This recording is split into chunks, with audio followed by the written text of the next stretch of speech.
What's up, Reddity Man back? Welcome to a brand new video, and today we're going to be doing my review for Godzilla X Kong The Hunted, the prequel graphic novel for Godzilla X Kong The New Empire.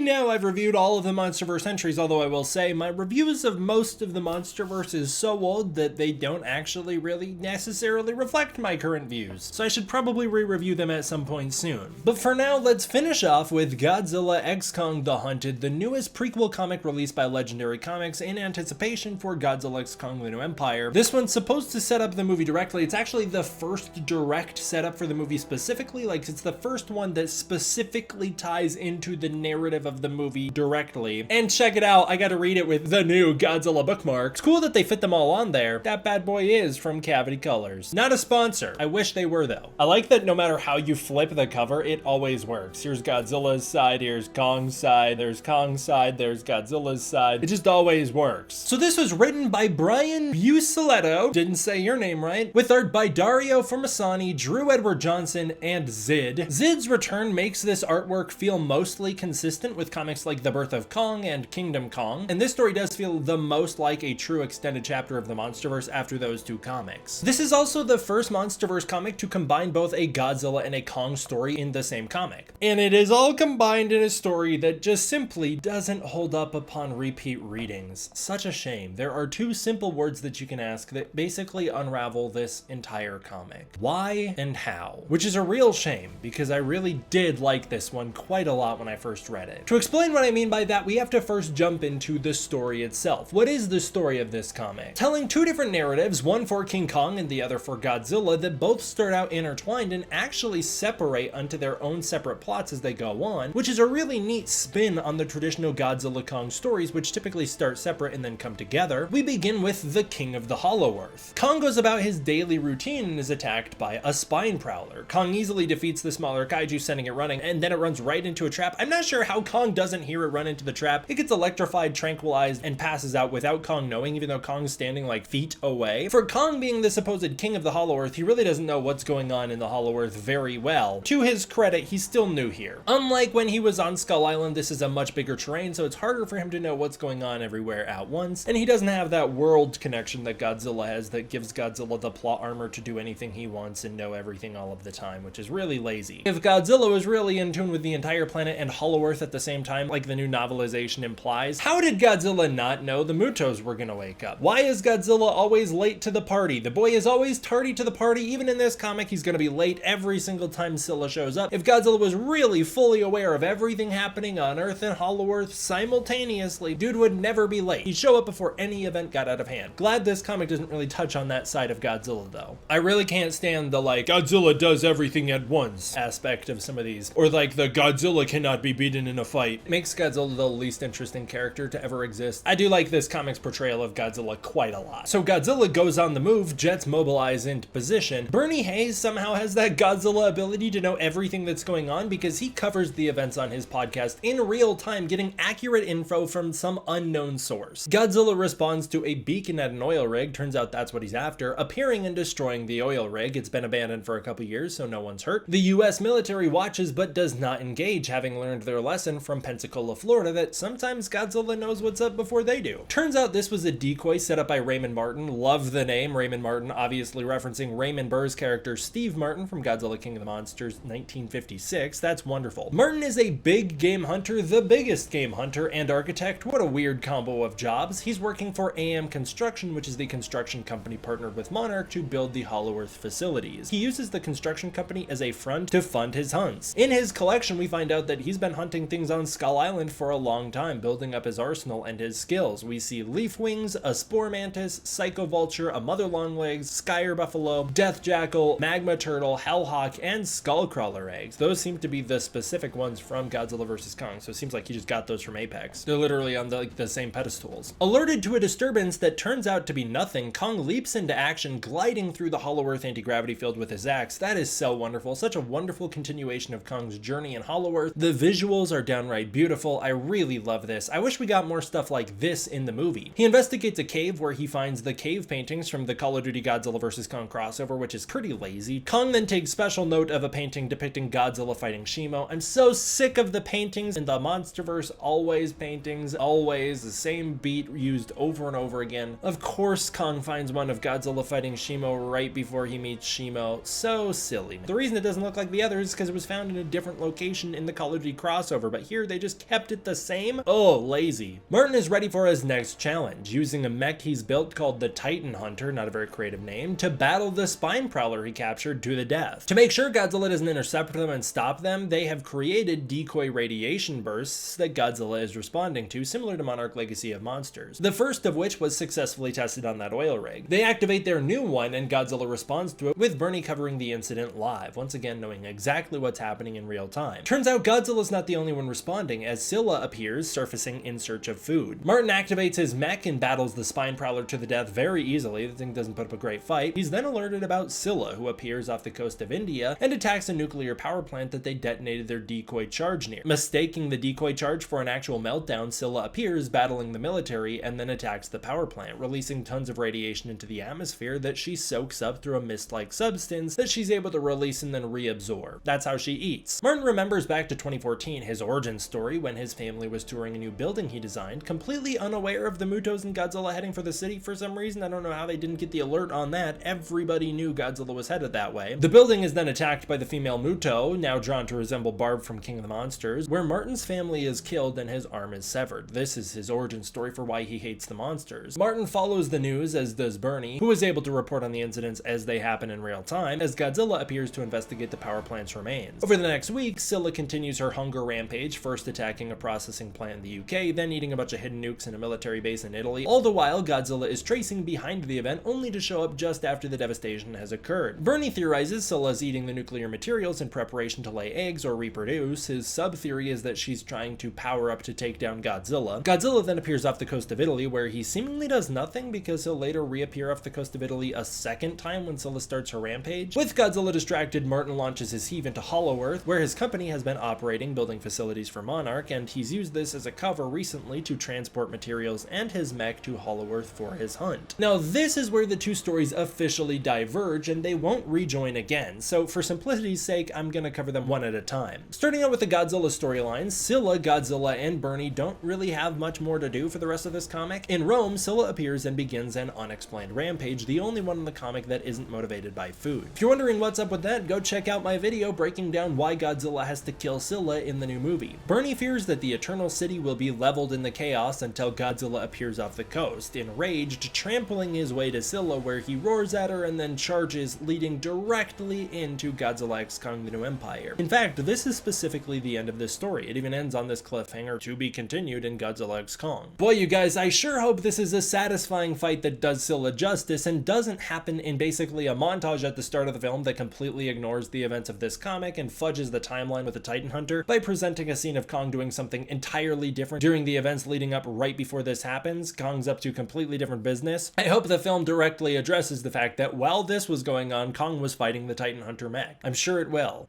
right?